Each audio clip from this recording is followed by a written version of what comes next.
La fouinitude de l'existence. Allô papa, comment vas-tu? Salut Lugra, ça va plutôt bien en ce moment. Tu ne sais pas la dernière à propos de Diogène? Écoute, en parlant de Diogène, j'ai décidé moi aussi de vivre nu dans un tonneau, loin des superfluités de ce monde. Je veux retourner à la simplicité. Tu ne dis rien, je pense que tu as compris. Ça ne peut plus durer comme ça. Métro, boulot, dodo, et puis toujours des factures, des factures, des factures. Nous sommes enchaînés tels des esclaves, nous perdons notre vie à la gagner. J'ai décidé de me consacrer entièrement à l'étude de la philosophie grecque ancienne, comme Migras. Hmm, je savais que ce garçon avait une bonne influence sur toi, mais qu'est-ce que tu entends exactement par vivre nu dans un tonneau? Nous croulons sous l'abondance matérielle, les objets inutiles dont nous n'avons pas besoin et qui détruisent notre belle planète. Tiens d'ailleurs, après avoir raccroché, je jetterai ce smartphone, symbole de la servitude de l'humanité. Je veux retourner à l'essentiel, aux choses vraies. Écoute, Lugra, tu sais que si tu as replongé dans la drogue, ta mère et moi serons toujours là pour... Non, tu ne comprends pas, papa, je suis très sérieux. J'ai enfin trouvé mon chemin. Je ne suis pas destiné à être manager dans une boîte qui gère les datas d'autres boîtes. Je suis un esprit vivant, libre, fluide. Je veux m'ouvrir au monde. Et pour cela, je dois me débarrasser de mes chaînes. Les impôts, l'administration, tout cela m'étouffe, m'empêche d'être moi. Les impôts? C'est quoi le problème avec les impôts? Oh, tu sais, ce n'est qu'un exemple parmi d'autres.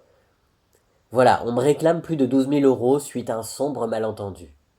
Mais je vois ça comme une belle opportunité pour un nouveau départ. Je vais vendre toutes mes possessions pour rembourser ma dette à la société, puis voguer dans mon tonneau pour voir ce que la vie me réserve.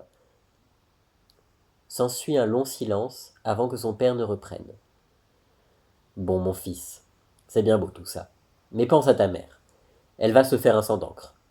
Et puis, tes 6 masters, ton école de guerre économique, qui nous a obligés à vendre la maison et l'un des reins de ta sœur, tout cela aurait été en vain? Non, écoute-moi bien. Tu es un Graban, ton ascension sociale ne peut être freinée par des trivialités bassement pécuniaires. Je vais m'entretenir personnellement avec les impôts et tu seras libre de tes choix, mais évite le tonneau, dégagé de cette contrainte matérielle. Pense à tout ce que tu pourras accomplir ensuite, mais pas dans un tonneau. La fouine attend quelques instants, laissant son père angoissé encore un peu, puis répond finalement. Je vais réfléchir. Ne réfléchis pas. Laisse-moi faire, je m'occupe de tout. De combien tu as besoin? 12 000 €? Je t'en vire 18 000. Mais ne me déçois pas. Et il raccroche. La fière fouine s'en retourne vers ses collègues avec le sentiment du devoir accompli. Qu'allait encore lui réserver cette journée? Pour fêter sa victoire, il décide avant de quitter le restaurant de s'envoyer encore quelques tartelettes aux noix de pécan. Ivre de richesse, il ne compte plus ni les dépenses ni les tartelettes. Ses collègues, les autres clients, puis l'équipe du restaurant se massent autour de lui, incrédules. Ils sont hypnotisés par sa capacité d'absorption.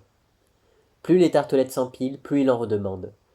Certains sortent leur téléphone pour filmer la scène et la partager sur les réseaux sociaux. À travers le monde, des athlètes chevronnés, habitués des concours de mangeaille, le mettent au défi.